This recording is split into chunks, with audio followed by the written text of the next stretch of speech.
folofola mai ai eiki ko sisu. Ko au pe ko e toi tu pe moi mo ui. Ko ia ku toi pe ki tai ki te au ne o kone pe kia ka te ne mo ui pe. Pei longa ia ku mo ui mo toi pe ki tai ki te au. E kai au pito tene mate o taingata. E o ku mo ui au ku koiri pe tene tu mai ki e funga e fuki mui. Pea hiri hoku kiri hono aunga pehe. Ka koia i peha ka kano, te umamata ki a eloha. Aia te umamata ki ai, hokune kaumu au. Pea koho kuni mata, e sio ki ai, o i kai o i kehe. Nai kai te tauhau mo ki tau tolu hamea ki mamani. Koe hifo ki e kai te tau lava, ke alu mo ki tau tolu hamo moi mea. Ko Sihova nade fuaki. Pea ko Sihova kone toa tu. Kai malo i ai pe. Ai huafa o Sihova.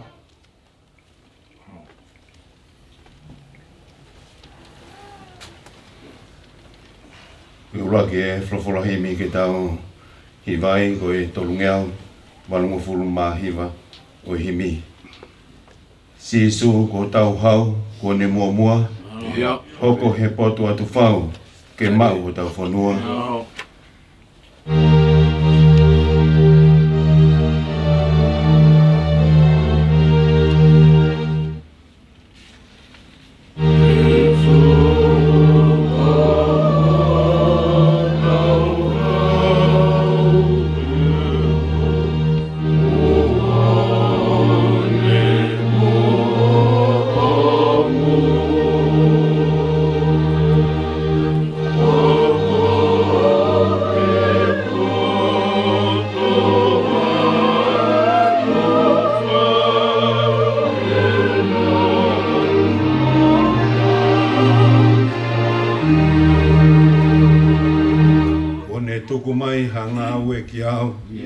Ke whai mo tari pe, ke ane toi hau.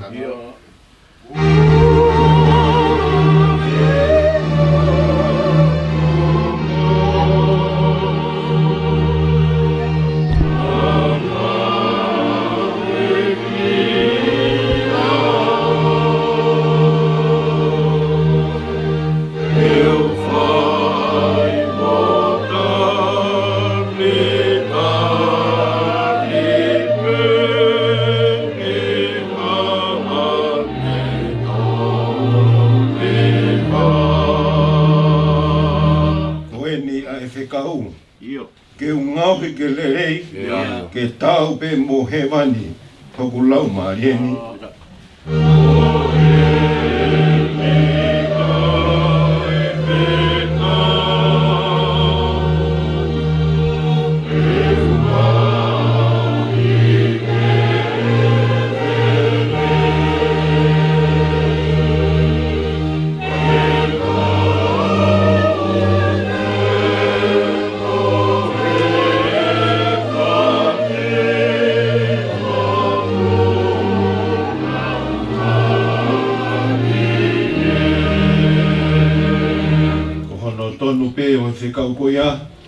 Ke toto iwi hono whai, ke whai ke o sia.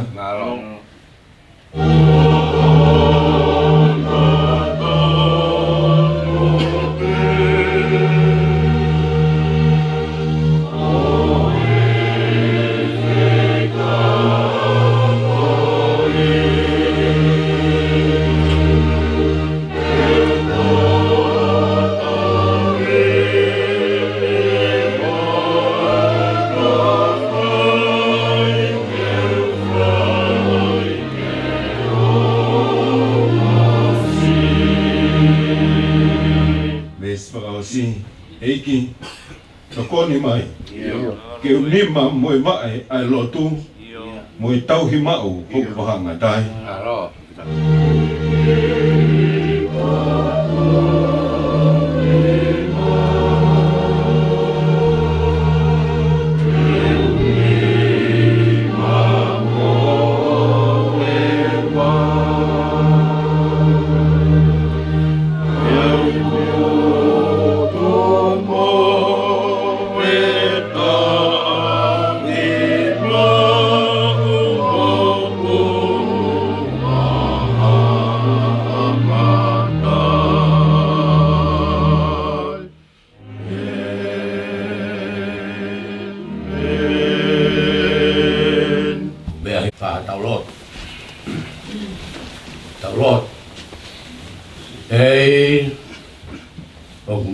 maoni oni. O ku maoni oni. O ku maoni oni a Jehova Sabaoth. O langi whonu ai a maman kato. Hoa koe ne o tua. O kai puria kia te koe. Ke a whioi mai. O ku mau he kere eiki koe ni. Kau hi koe Malanga Fakamavae. Mo e kaunanga koe. Ka ku mau ilo tua.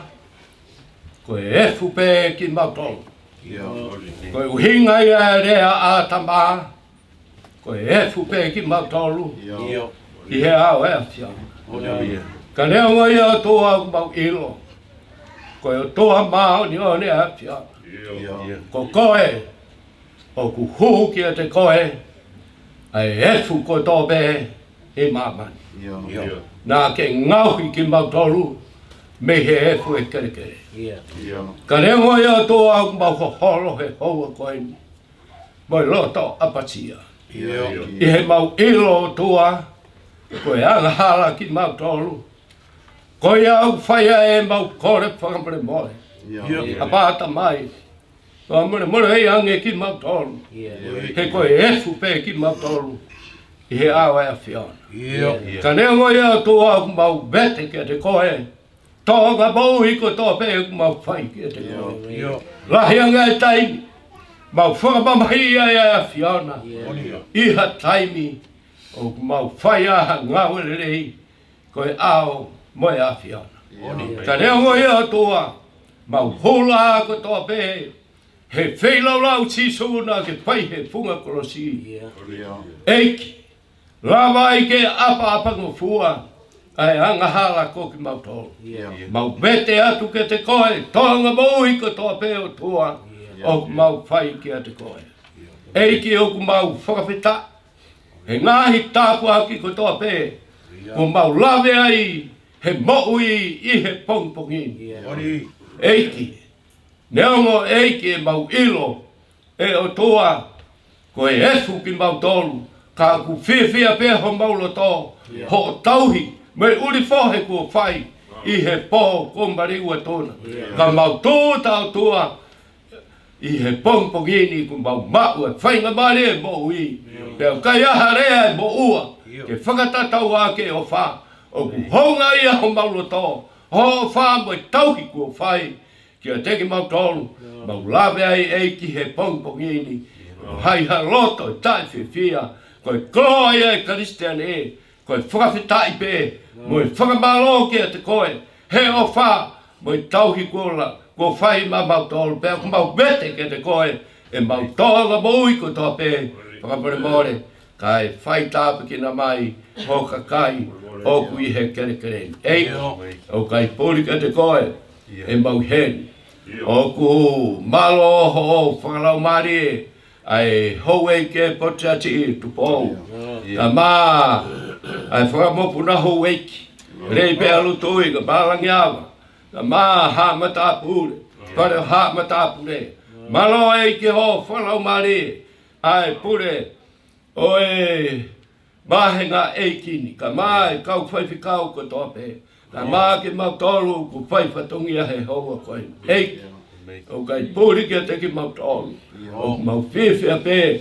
Ke whakamalo atu o tua. Neongo o ku hinga e mau heni. Ku ho whakalangangi i ho pure o tua. Ku whai ki ho kaunanga koe. Eiki. Mau lotu ke te koe. Malo ho whakalau mari e whahu. Ka mai ulumo tua. Ka mao tua. Ai ongo mā tua. Ta pehe o tua ka kene ata. Ka mai ongo family. O mau whawhetai o tua. I he tauhi ai lerei. Neongo tua. Ku ke tō atu e ofaanga koheni. Oe. Tamai o eiki koheni. Ka ku whiwhia peho maulo tō. Heu ke awe pe ai taha. Kai toku pe taha. Eiki. Whakamore ho awhi o. Mau whakampe o tua. Ke whaihono whakakoloa ki mau tolu. E he wholafola e pongpongini. Ai whakau pure. Tugu ke tau ia ke ho maulo tō. E aongo ke ho maulo tō. Ai wholafola. o e aho koe. Tāpa kina mai, ai whewhikau ka mai, kau ngaue, o ku mau whai, hono whakakato e whatongia koe. Ka mātua si ongo mātua, pehe ke ongo family, mau loto atu e tua, whai tāpa kina mai e kina tolu. Eke, o kai mungalo, ai siasi, ka mātua, ai taha ko toa pe ku mau hen, e whai milangina hono whai tāpa kina e ki mau tolu. Eiki, mau whaka kato atu e mau mui tai aongan, ke mea ngau e ki mau tolu, e ngoi e ke mau tai tāu. Kore ko toa ngai mea ne huapa ho alo, ka ko mau whakamaui e vene. Amen.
Malanga Fakamavae o e pumpugin.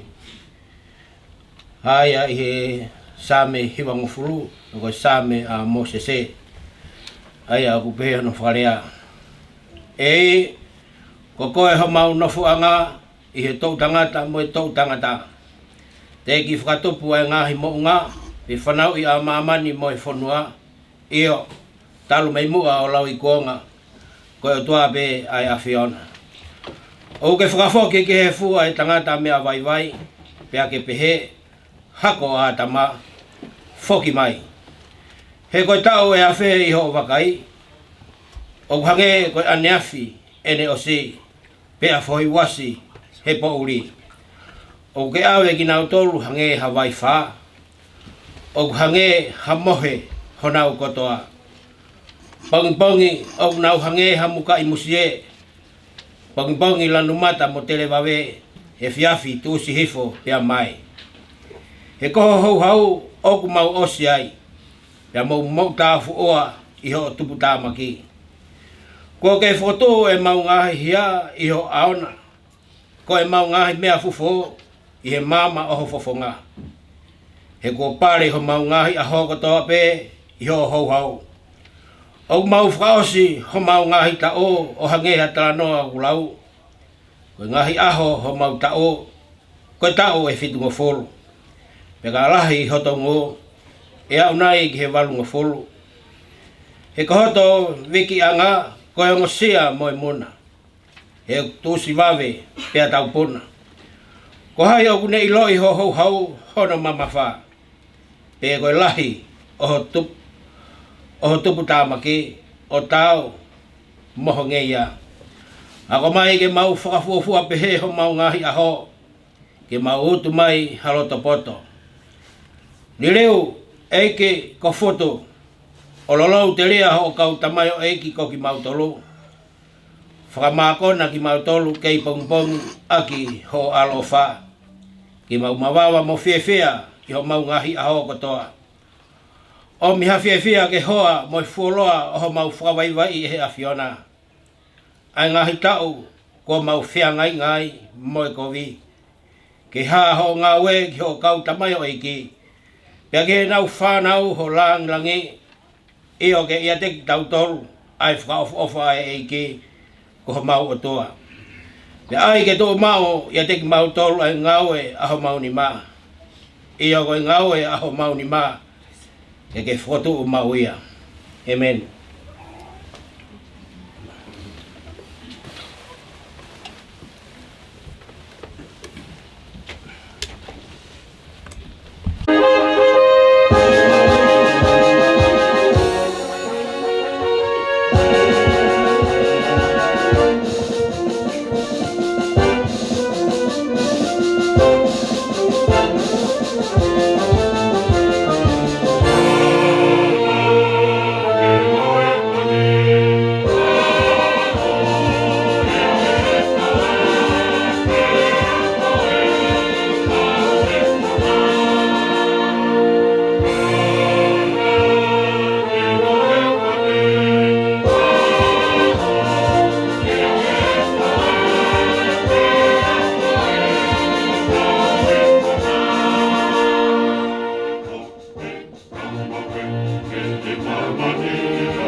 Pāri e hiwa, pia māri e hono whai. Ka māloa tauhiwa, māloa pito e hiwa māri e oi kongkongi. Ua e resoni o e ngawe anga kongkongi uhaia ia uraki korinto. Wai taha nima, e di urawat me he vesi wanoa ki he vesi nima walu. Uraki ipseri a paula ki he kakai o korinto, wai taha nima. Vesi wanoa ki nima walu, wai ngahi rea maari e koe ni. Ka koe ni kua fotu a kalaisi mei he pekia, koe polo e whahinga kua mohe. E koe mea i he fau mai i ha tangata ai mate, pea fau mai i ha tangata foki ai toi tuu e pekia, io. Hangi e tofu pe o mate kotoa pe i a atama, pe foki e whamui haki kotoa pe i a kalaisi. Ka e takitaha i hono wahenga, koe polo ko kalaisi. Hoko ai aki nau tolu o kalaisi, o ka whae ne haere mai, toki hoko ai ngata anga, o ka tukuange e ia ai pule anga ki o tua, io ki he tamai, o ka kone whakaka anga, ai pule kotoa pe, moe tuunga kotoa pe, moe mālohi. He ko pau pe ke ne hau, kai oa ke ne tuku ai whiri kotoa pe ki hono lalo wae. Tā ko whakakaanga mo whiri whakamui a mate. He kulau, nane tuku i he lalo wae o nā ai mea kotoa pe. Kai ai nai hataha tene pehe koe hā aianga oi whakatuu oi pekia. Koe hā aianga oi sino tene hau mui nau tolu. Ai siana tae loto. Nā moe mea uke tō e koe, o kui kai whakamui hake. Ia o ka pau, o kui kai mate.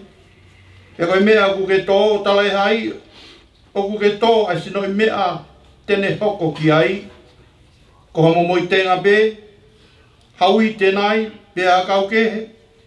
Ka aku atu ki ai e o tua hasino, o whakatatau ki he ne tūtū ni. Pea ki he whahinga tenga takitaha. Hono sino o nā. Talai hai o kuanga taha ai ka kano katoa pe. Kai kehe o kutaha ai ka kano o i tangata. Kai taha kehe ai ka kano o i manu. Pea taha kehe ai ka kano o i manu puna. Pea taha kehe ai ka kano o i ka. O ki ai whoki ai whahinga sino whakalangi. Mo i whahinga sino whakai mamani. Ka au taha ai te unga o whahinga whakalangi, pea taha kehe ai te unga o whahinga whakai mamani. O taha ai te unga o la a, pea taha ai te unga o mahina, pea taha kehe ai te unga o ngahi whetu io. O ku whai kehe ai te unga o whetu ko e, mo e whetu ko e. O pehe mo e toi tu o e pekia, o tō koe koto auha, e whakatuu, koe koto tai wha auha. O tō koe koto palaku, e whakatuu, koe koto te unga ia. O tō koe koto vai, e whakatuu, koe koto mālohi. Tō koe sino whakakano, e whakatuu koe sino whakalau mārie. Ka pau kuai ha sino whakakano, tāu ki ai mua sino whakalau mārie. O nge whakakoe mea kua tohi, nai hoko ai uraki tangata a atama, koe kakano whakamu ui. Nai hoko ai atama ki mui, koe lau maari e whakamu ui. Ka talai hai, o fuafua hoko ai whakalau maari e, kai kehe, koe whakakakano, pia toki hoko ai whakalau maari e. Koe uraki tangata, koe tupu whakai mamani, ko ha mea e fupe. Pia ko hono ua o tangata, koe tupu whakalangi. I ronga pe, anga o mea i puna, pia ma uia he whahinga mea i fu. Pia i ronga pe anga o tupu whakalangina, pia ma uia he whahinga tupu whakalangi. Pia nge, ko tau mao ai i misi o mea e fu, pe he foki, te tau mao ai i misi o tupu whakalangi. Pia ko eri pe mea ko talatu ka inga. O kai lawa e kakano mo e toto ki hokos noa pe ai pureanga o tua. Maha hokos e auha atai wha auha. E, kautala tu ha misteri. E kai te tau mohe kotoa pe, ka te tau ririu kotoa pe ia foi mo meniti, ia foi kemo pe. I eifi whamui o e talupite, io, e ifi ai talupite, pe ai whotu ai pekia o tai wha auha. Pe koki nau tolu e ririu. He ko pau ke ai, e mea auhani, ai tai wha auha. Pe ke ai he mea mateni, ai tai wha mate. Pe ka ai rewa he mea auhani, ai tai wha auha. Mo ai he mea mateni, ai tai wha mate. Pe toki hokosia ai wholofola, ko ia nai tohi. Kua whongia a mate, o ririu ko i kuna. E mate, ko wha hoi kunana. E mate, ko wha ho huhuna. Ko huhu e mate ko yanga hala. Pea koe malo hinga o yanga hala, koe lao. Ka he whawhetai ki he otua, he ne tuku mai, ke tau i kuna, he tau eiki, ko sisu kalaisi. Ko ia. Seo ku ka inga o whaanga, ke mou tūmau tai ngaue, o mou tupure kina mau ai pe i ngaue ai eiki. I o mou iloni, koe mea ki he eiki, ko ho mou whakaonsia, o kui kai koe lau whānau ia. Amen. Ko rea tu ke historia, i o ka lafi o e peki a kono taimi e. Malo.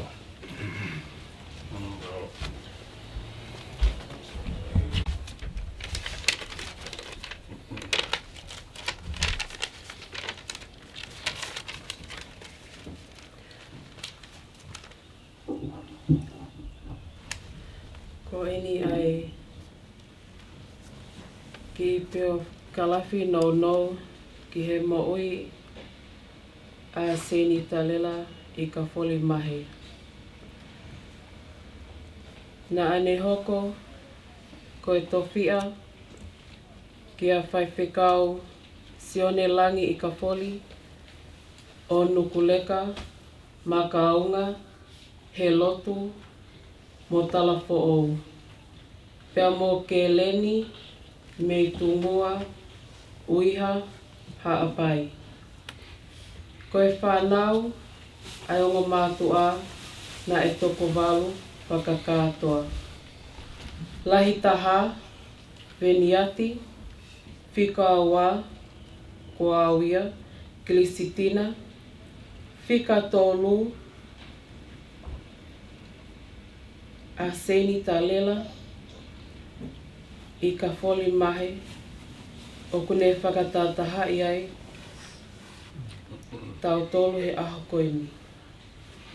Whika whā, nehe maia, whika nima, vailala, whika ono, wike lotu, whika fitu, timote, whika walu, ta ahine sisi i taha ia i a mautolu ko o whaloto.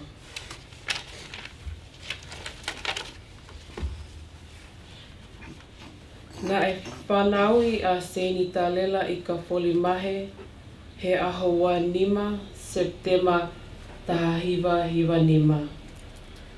Na ane ako i he Southern Cross campus me he wāwhe ki he wāwhe taha tolu. I he wāwhe taha whā ki he wāwhe taha nima na ane hu atu ai ki MIT. Na i kai toi hoko atu e ne ako, na ane whakakaukau ke si i nofo mai Tokoni ki he ene tamai moi whae i he ngahi whatongia ai whamili kai hulu atu ai ngahi whatongia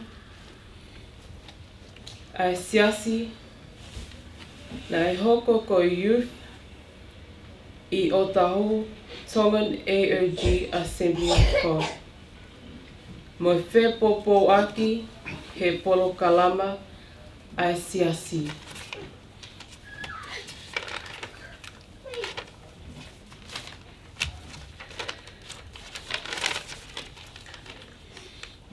I he wāwhi tahiwa na ane whakakaukau ai ke whili ha ano whalalaanga.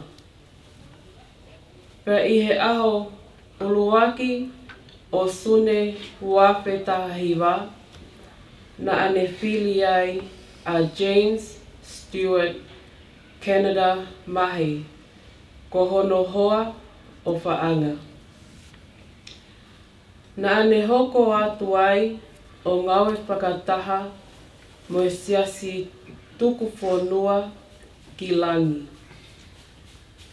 Na ane hoko ai ko e lotu whehui. Ko e poki Ouau o e mo ui whakalau maalie.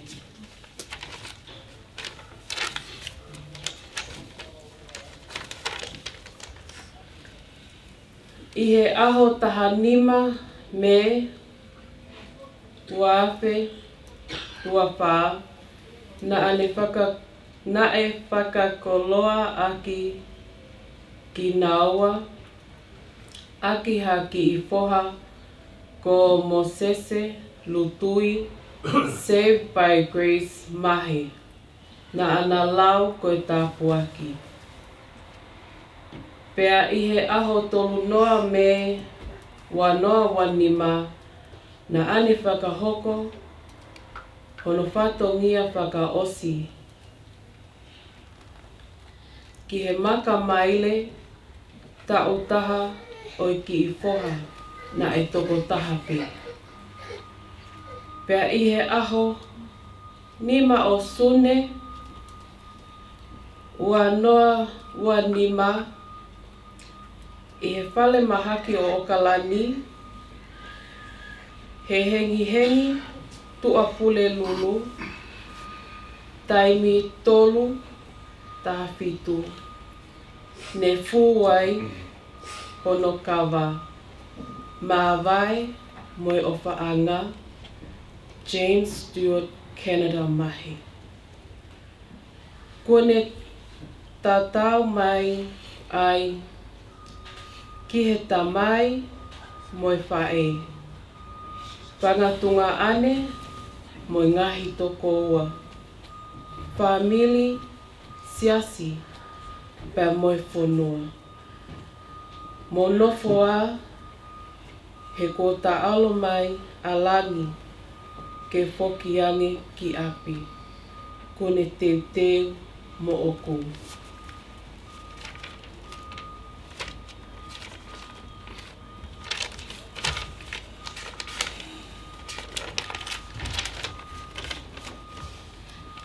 Toka taahine Seini-talela I ka poli mahe. I he nonga moe whia maalie ai o tua. Oku mau ofa lahi atu. It's not a say goodbye, sister. See you soon.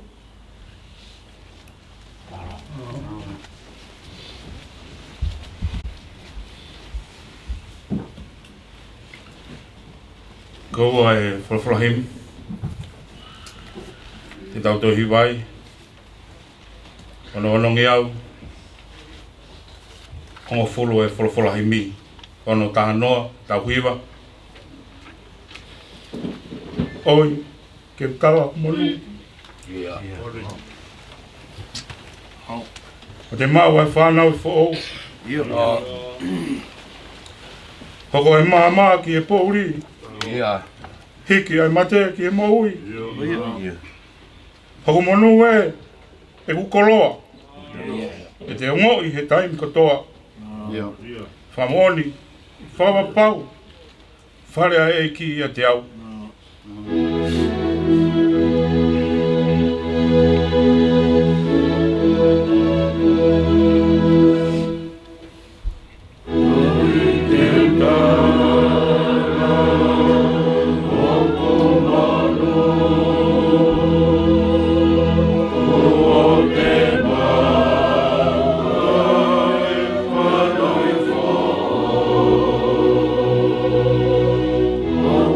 Ai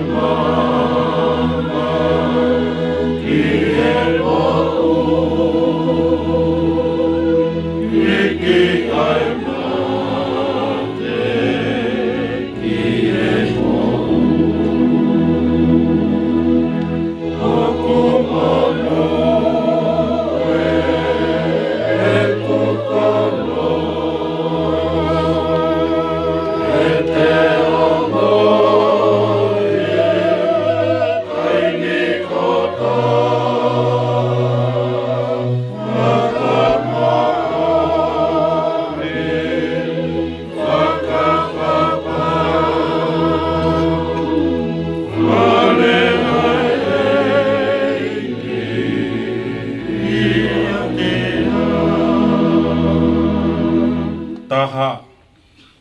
Ai ofa. Taha ai mea. Ko te hoko ko hono ea. Ea moe alo nene pekia. Si ono foha kua ohia.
Si lau maari e kone hū, hokuloto ni ke whai hono teu.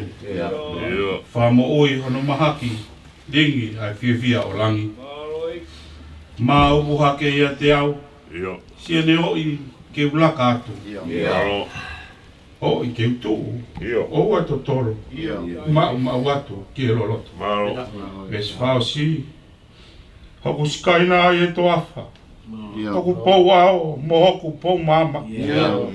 Tene au taki ki e whanua. Tene o hake ki o lunga. Hoku monu e kukoloa. E te ongo i he taimi kotoa. Whamooni, whamapau. Wharea eki i a te au.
Tapu moe a fio ai o tua kune whakarewelewa i he moui pia moe mate.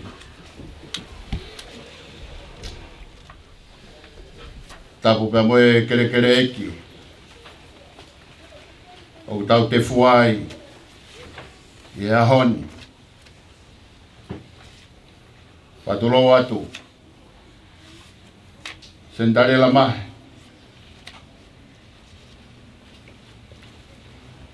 Tapu pia mo whahu.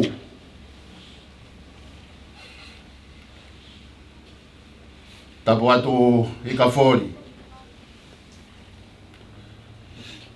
Kai umaha matapure ka koe ulumotoa.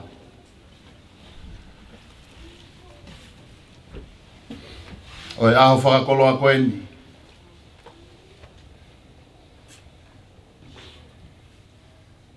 Tapu e tata i 5 kau malolo. 5 kau Tokonaki. 5 kau a ahi pia mei tonga. Tapo e se tua tala. Oi vahenga ngawe, vahenga monga ki he loto. Tako e se tua tala oi vahe fonua. Tapo mo e se tua. Kai o mai tokoni. Kai ngalotu o tau fonua ki langi. Tapat lutui. Tapatu Kenyatta. Kai mai ki ulu te fua. Tangata ko Mosese. Lutui. Saved by grace. Mahe. Tapu ki he whaiwhikau. E sione kai o mai family ono kotoa. Si ongo mātua ke ni ata. Tumoa ke awa tua e whakatapu. Ke ka inga pia moi maheni. Tau te fua i he pangai o e eiki i he aho koeni. Ke whaia e Fakamavae pia moi pōpua ki toku. I ho tau o whiwhine koeni.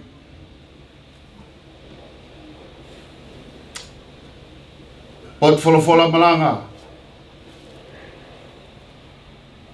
Ko whiri o ku tōpea me he taha o e ngahi le soni. O e tohi whakawhiangai o e ahoni. Ngahi le soni lau ki he katoa ngai. O e senturi wa e lotu. Ko speli o siso kalaisi nai tohi e sione. Ko no ni mau wahe. Pea hono ua fulu maa whao e vesi, ai au kupehea hono whakarea. Ko au e o kuau taratu. Ko ia, o ku whanongo ki hoku re o, pea tui ki a teia nā ne whekau mai au, o kune mau ai mo ui taingata.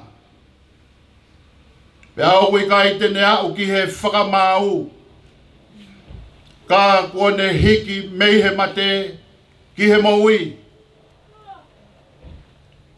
Ko aue o kuau taratu. Ko ia ku whanongo ki he kurea pea toi ki a teia nā ne whekau mai au o kune mau ai maui taingata. Pea kui kai tene au ki he whakamau ka kone hiki mei he mate ki he maui. Koe ku kawenga Malanga. Mau ho pare. Koe moi tangata.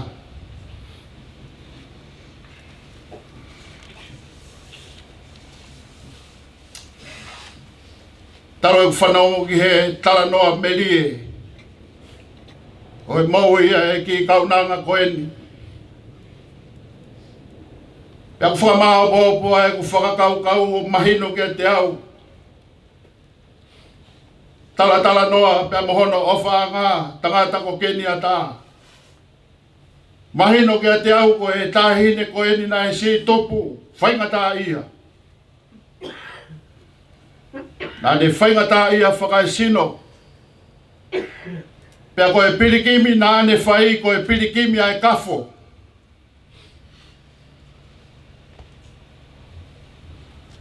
Ko ia nai hohoi pea honoloto pea mohono laumari e.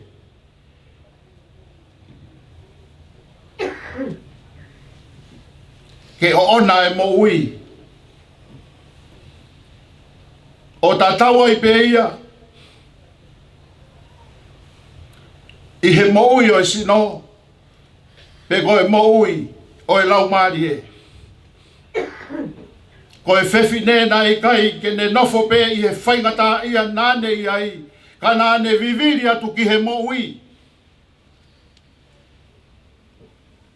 Mone sa me ko hono laumari e. Nai hange ko e hainite o ku hohoi atu ki he tawhenga o ku vai. Ko e uhi ke ne mau ai mo ui pe ke ne mau o lahi au pito.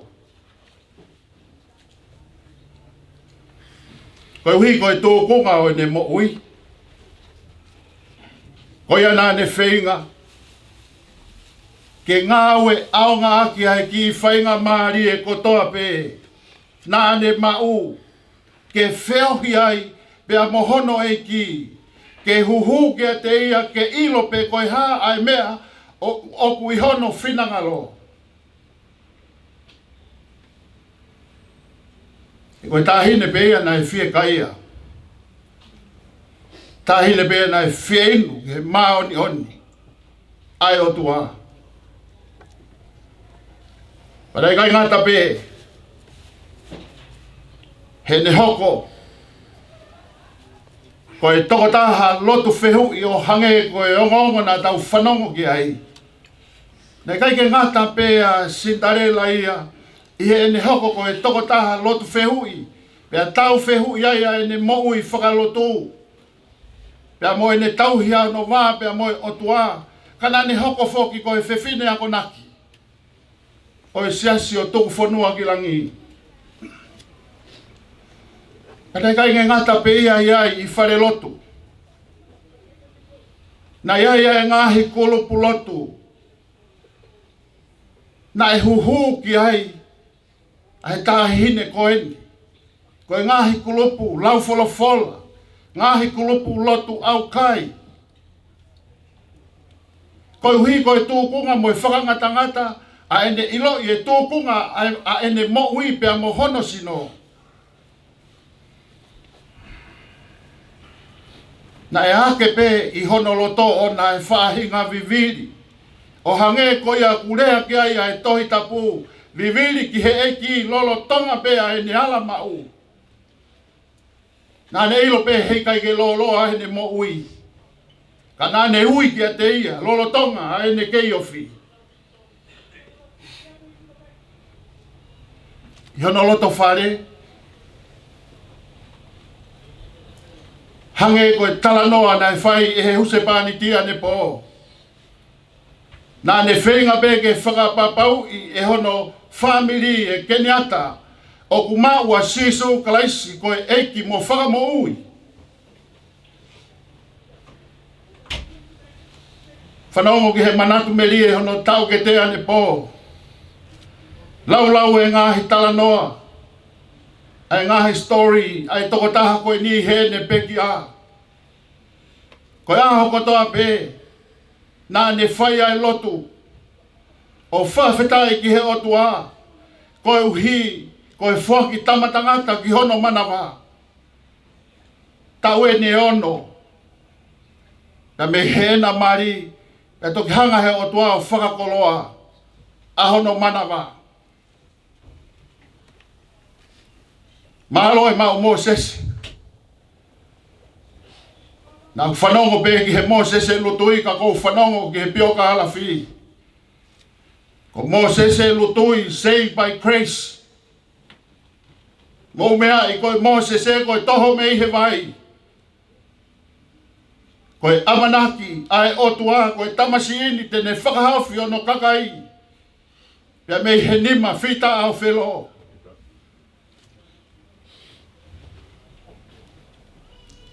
Koe tamasi ini na e whakatete he loto vai.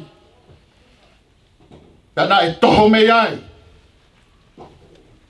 He was saved by the grace of the Lord.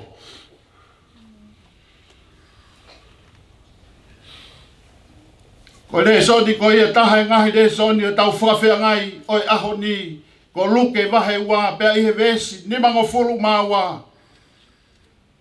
Pea nai lalaka atua sisu i he poto mo lahi o hono sino. Pea mo hono ofe ina ia ehe otua pea mo tangata. Mahina hiwa hono keri. E he whae ko eni kanane maha mo whaingata ia a ene tamaha. Nā ne whawhanga pe ki manawa. Nā ne tauhi pe ki manawa.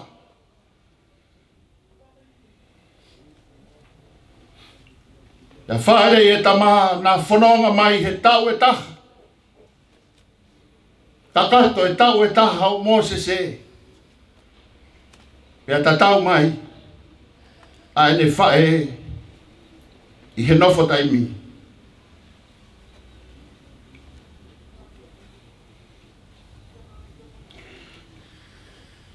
Na koe taulo tuhi.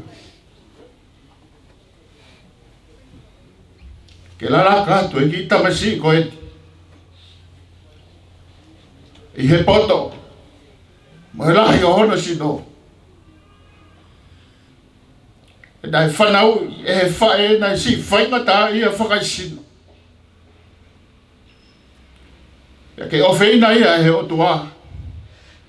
Pea moe kakai kotope.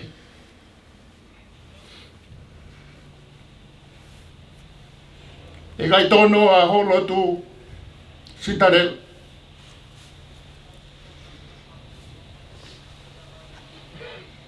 Tala no mai ke te au e se tuata. Mahari e ia mau pe he tahine koen. He taime o kutalai ha whatongi a koha misnare. Pe koha ngahi te pire. O ne whakaofofa ia mau pe he te pire he tahine koen. Ne mamata ki he ne te pire. Mahi no koe ose singa mahari e ono I vi ko ono ne rei taha. He nai tuhi pia Seini-talela. I he whekaulahi o e lotu. Koe ofa ke he otua ake ai kotoa pia ofa ke he kaunga api. O ku whai aki ai kotoa o eivi. Kotoa e loto. Kotoa e laumari e. Kotoa e atamahi. Pea ku kauai pea moe kotoa hoto iwi. Nai tui he Seini-talela. I hlau e apostolo ko Paula. Koe whaki kotoa pea o ku whai he wafa sisu o kui kai koe lau whanoi. Pea ko ene lotu ia. Ko ene tohi tiki te, ko ene lotu ia. Ko ene misinare, ko ene lotu ia. Ko ene luku mo ngahi ene ki te pire. Ko e whaki a hono iwi. Ko e whaki a hono kotoa. O whakatatau ki he lau ai tohi.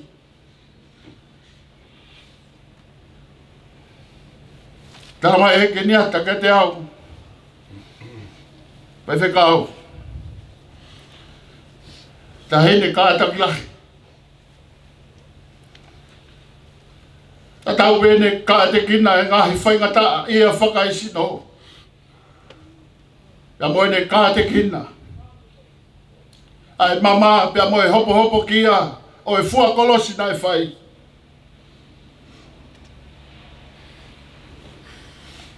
Nai kai te hanu. Nai kai te ne launga. Ka nai tō e tahi neni o taualunga pia ne whakateki pia ne mari. Pia puri pia ne whaingata ia.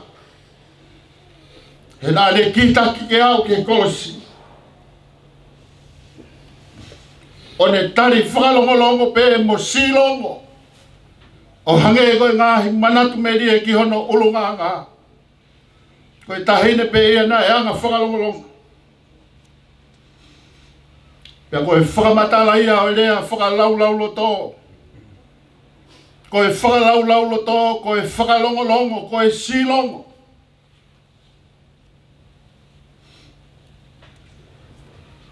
E kai te lawa ke maua e whekau.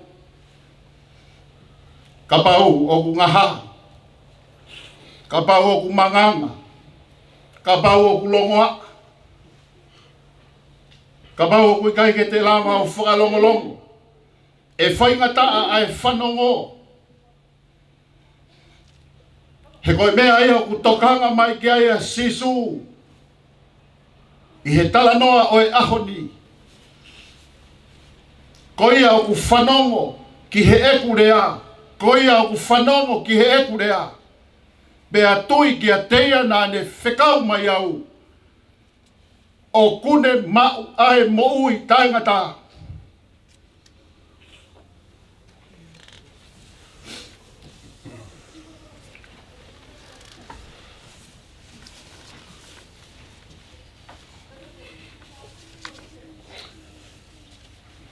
Maua pare. Koe mo i tangata.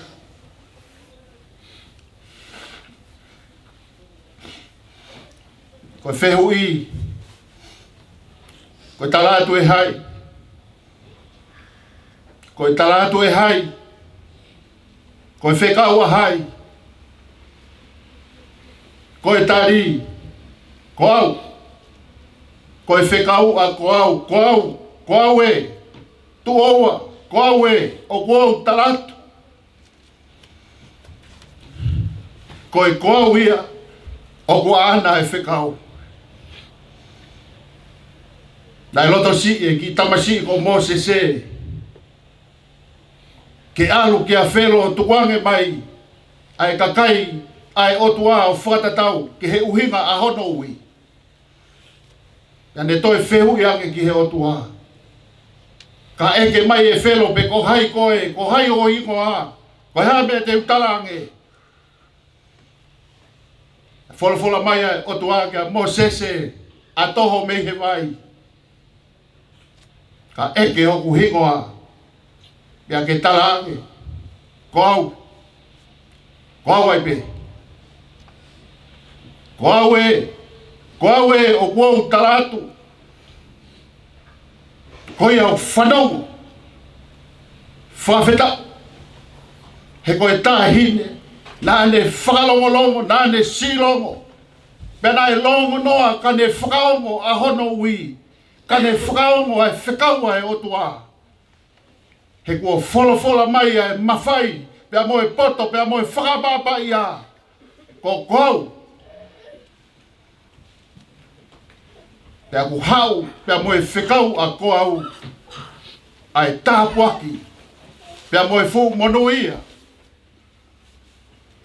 Ko ia une whanongo ki he kure a pea tui ki a teia nā ne whekau mai au. Whatoanga e taimi. Ai tens o ku ngawe aki he tohi tapu. O kui kai ke tala mai e toki maua pongi. Ko ia o ku tui ki a teia nā ne whekau mai au. Oku ne mau ai mo ui tangata. O kai ke toki mau ia he hiri ai mate pe ko tua whai toka. Ko i whekau ene a ko au i he ahoni. Ko ia ku tui ki a te au oku ne mau. Mau pe he ahoni.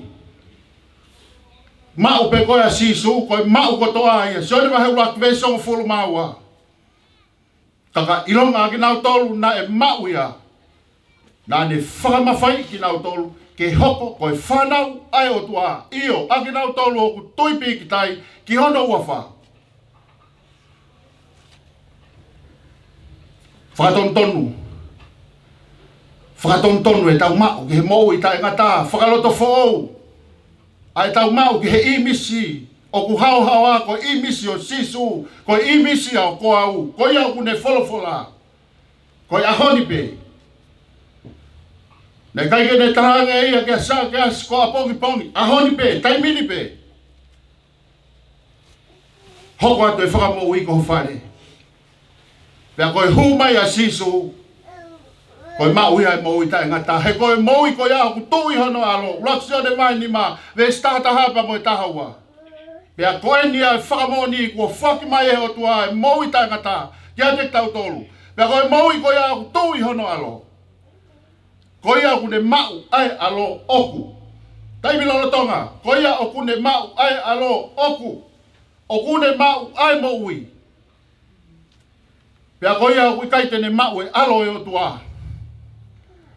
Oku i kai tene mau, ai mo ui. Tau tui ke he wholofola.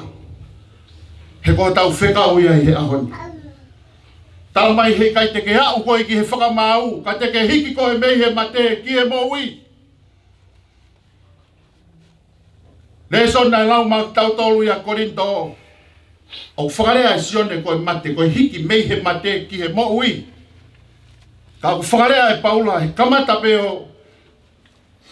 Vesi wa noa e waha ia Korinto, pehea e Paula. Pea ko eni, ko sisu, ko whakatu, a kalaisi mei he peki a, ko e polo e whahinga, kua mohe. Whahingoa e Paula e ahoni, ai aho koe ni o Seini-talela tau kautahai he aho ni whakaingoa e paula koe mohe. Hano winga. He ai aho e whawhangua i he o tua, he koe mate ia e toko taha tui. Koe mate ia e toko taha tui. Pe ai aho e toi whawhangua ia e he o tua. Tau ngoi mawhasia o tau loto. Pea moni pe ia. Tō tau e whewhineni, ke iangi. Ke isi a Seini-talela. Tau nofo e taimlahi o whakakaukau o pehe. Ke tau ala whehu ia pe. Pea koe whahinga mamahi koe o kutau mau. E ke heia muhataha ko o siau o matua tua. Ngari ko lava e ngai whatongia. Ki e whanau tau sio ki he ki fofonga o Mosese.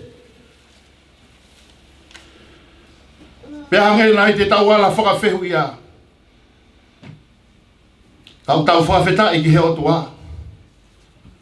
He uiai ai hala kua tofa mai maki tau tō. Rea ai apostolo ko Paula ki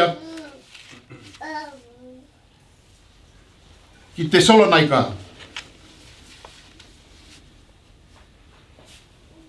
Ra Tesalonaika vahe whaa koe e rea koe ni. Koe rea ea ka ki tau tolu o tau hoko atu i he whanonga. Koe rea ea ka te koe ke niata. Ta moe ki i whoha. Koe rea ea ka te ki mau tolu ko toa pe. Ta mo ki tau tolu katoa. O koe kai, te mau loto, ke mau munoa ka inga koe mea i he kakai, kua mohe. Ke oa te mau mamahi, o hange, koe kakai ke he, ae o kui kai ha nau amanaki. E ka paurewa, nae, ka paurewa o ku tau tui ne pekia siso pea toitu, pe foki. Koe kakai na e whakamohi a sisu e omi ki nau tolu e o tua whakataha mo ia.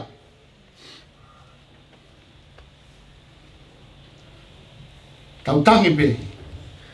Aho moni te pe ko tuhifo e te niti koe ni.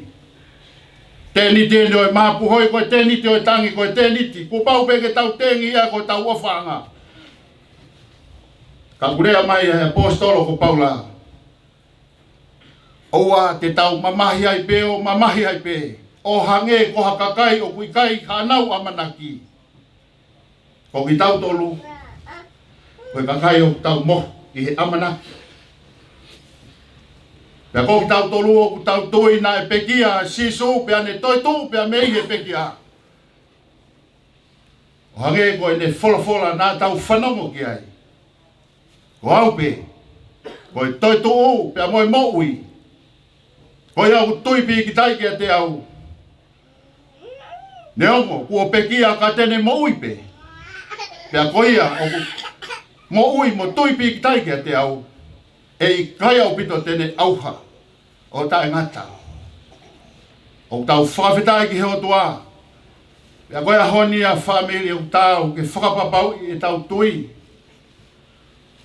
Whapapau i o kwai ha tau taimi ke tau whanongo, ke tau silongo, ke tau whakalongolongo. O hange koe natula o e tāhine koe. O whakahongo ki he wholofola ai o tua.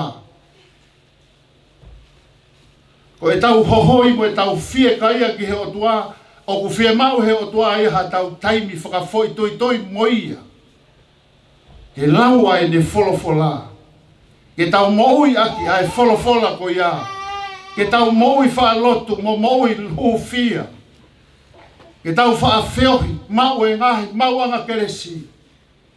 Tala mai e ki niata kai te au. Pai whikau. Koe ngā ue lahi nai whai hoku hoa kia te au. Hange koe ne tala loto nai whai a ne po. Hai taim lahi. Ki aloa to whai mama kawa. Ka whai ngata e tū hake he sāpate. Ke taki e whamiri ki he lotu. Ka e tutui pēa e whewhine koe ni. Ke awe au ki he lotu. Ka koe a honi. ko hoko e tangata ko Kenya ta. O tangata malanga hoko e Siasi ana tawa tae na tonga. Whawheta i he iki. He koe visone. Ta moe lotu ia e whewhiti koe. Nā ne lotu pē. E hanga he o tua o whakaama. Ai matapā pia moe loto pia moe teringa. E whakaongo e wholofola ai awhiona. Pia whawhetai. Ko hoko e tā mai o eki koe ni. Ko e poretaki ke moi moi. Pia ke talaki ai ongo le lei. Aho tau eki ko sisu kalaisi. Nai kakato, whanongo ki he pio kālafi. Nai kakato i he aho ulua ki o sune ni, o e mahina ni, ai tau e fitu, o e na nofo family. Ko e aho ulua ki, aho tolu pe ko tari ui, a SUTT. Whawhetai ki ho tua, ko e fitu, ko e hau ia ai o tua. Na e whakakakaka, he sione Wesley, ai kaimeria o Wesley ana, ai ngahi keresi e fitu o kamata pia mei he whakatomala, pia alu pe o au ki he maa oni hauhaua. Ko e keresi a hono fitu, pia whawhetai ki he otua, ko e hauhaua ia e nofo family koe ni, na e kofu aki ai taa o kalaisi, na e kai ke hauhaua ia tonga, iha ngāu e a Kenyata, me ko SUTT. Ka koe hauhaua e nofo family koe ni, ko e taa, na e lerepa pia mei he funga kolosi. Ko e taa ia tōnga ai, ai tau mau, ai mou i tai ngata. Ko e taa ia ku whai ai ai whaki pare. Pia whakamaho inga ke whakapapau i he family. O ku tau mau ai mou i. O ku whai ha tau tukupā ke whakawa e loto. Pia taria siso klais ke hoko ko tau eiki mo whamo ui. He koia e mo ui. Pia kahiri a e tau mo he. E iai e aho e whawhaku ki tau tolu e he otua. Ko e mno tahapua ki, urea ki ai e konga ki mui e tala noa o he aho ni. Tala mai hei kai te tau wau ki tau tolu ki he whakamau, ka te tau hiki tau tolu mei he mate, isa mei he tau mo he. Te tau hiki tau tolu ki he mo ui. Pea e whakawhetaulaki mai ai e ki a dek tau tolu i he wawa, i he aho e te tau punakaki ai. O tau kauwhakataha pea mo e homestay o langi. I he inasi i he pare. Ua whaki mai pa mai e kautui. Ko e mou i tai ngata. O ma wawhalahi atu ki te koe. SUTT. Māloa o pito e tau anga. Māloa e mausi pinga. Māloa e lotu. Ka koe ki mama na ke tutu i he loto whare. E mou i ia. He kai lava e ha tangata ia ke tamate. E mou i pe ia i he loto. O Kenya ta e mou i pe ia. I he laumani e aho ki fo i pere o whanga. E buai pe amanaki. Ko e hingo ai au e tamasi i. Ko e hingo ai au whakamanaki. Pea ka hiri mo osi ai tau mou i he mama koe ni. O tohi aho tau hingoa. I he tohi o mou i. Whai aho wholau. E o mau whalahi atu kia te koe. Tau toki whelo aki pe. I he api ko toka teu ki he tamai. Ia maa ki tau tolu. E wawhai tamai mo e alu. Mo e lau mai le maa toani. Amen.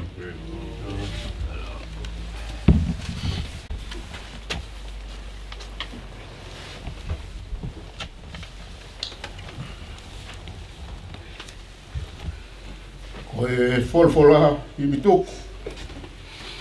O e Malanga Fakamavae, o SUTT Mahe i a koe. Ono nge au, ua fulu maa wha o himi.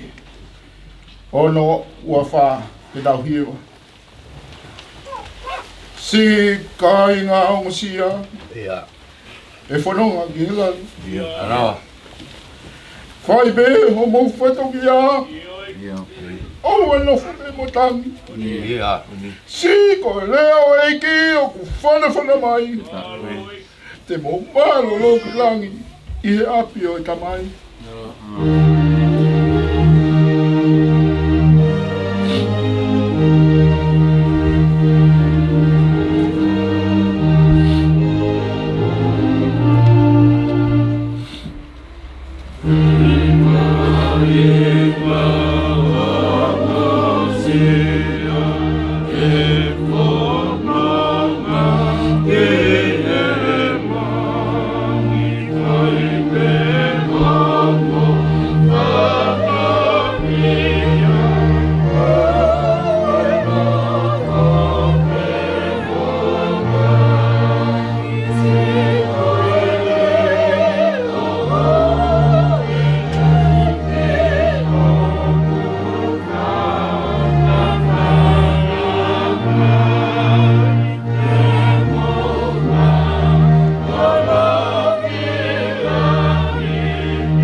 O e tiu e whainga ka.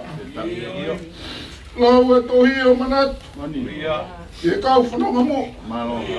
Nā nau mau e tala wha. Nā nau mau te ki ai. O nau malo lau ki langi. Ia pio.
Fei mo whakapue mo mau mo motofi.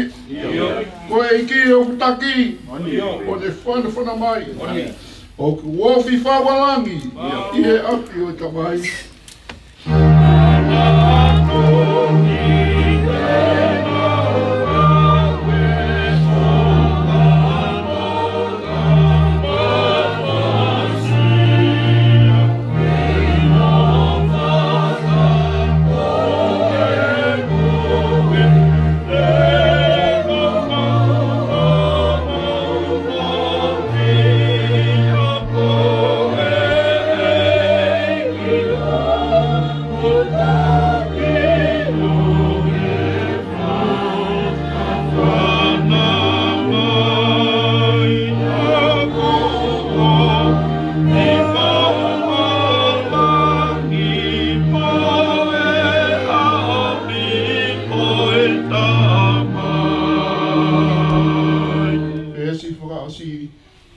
Malo e ki ho wha.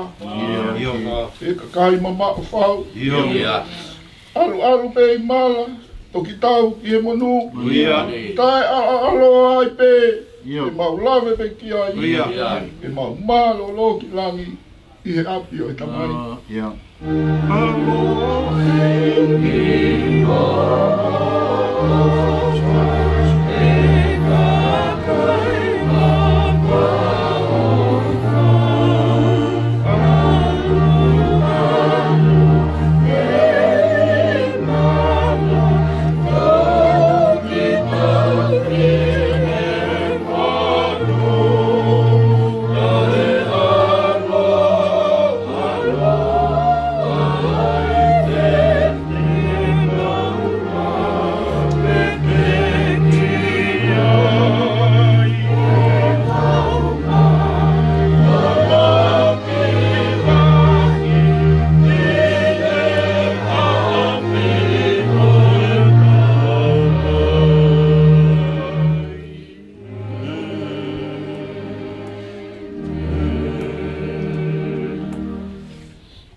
Ki ko siso kalaisi mo ofa ai o tua mo feo hi o lau mari e maoni oni e nofo maua sionga hi alofa i o mau teniti feilo ake angani pia ke faibe o tangata. Amen. Yeah.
Aika hyvä kolme tällä kauan.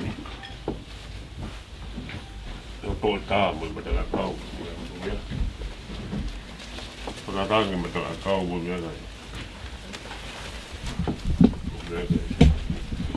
kuinka kaupataan niin kaupungan aina.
Jotain kerrankin ajatella siihen. Otetaan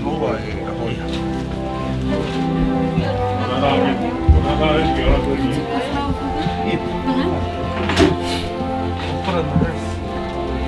And these ones? Yeah.